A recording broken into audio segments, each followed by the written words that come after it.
एक ब्रेकिंग बातमी आहे। राज्यामध्ये अनेक घोटाळे झालेले आहेत। या घोटाळ्यांसंदर्भात अधिवेशनात सरकारनं श्वेतपत्रिका काढावी अशी मागणी काँग्रेस प्रदेशाध्यक्ष हर्षवर्धन सपकाळ यांनी केली आहे। पुणे जमीन घोटाळा प्रकरणामध्ये क्लीन चिट दिल्याचा आरोप करत या प्रकरणावरही अधिवेशनात चर्चा झाली पाहिजे अशी मागणी देखील सपकाळ यांनी केली आहे।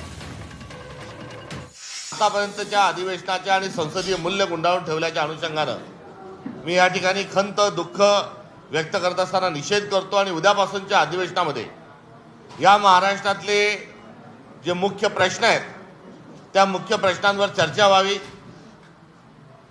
जे आरोप होतील त्या आरोपाच्या अनुषंगानं त्याचं उत्तर द्यावं। जे मूलभूत स्वरूपाचे घोटाळे आहेत आणि ज्यामुळे सरकार नसून हे लुटारू आहे अशा प्रकारचे जे मुद्दे उपस्थित झाले त्या अनुषंगानं श्वेतपत्रिका त्यांनी प्रकाशित करावी। पार्थ पवारांचा जो जमीनचा जो घोटाळा होता त्यालाही क्लीन चिट कुठेतरी दिली आणि कायदा सुव्यवस्था जी आहे ती ऐरणीवर आलेली आहे।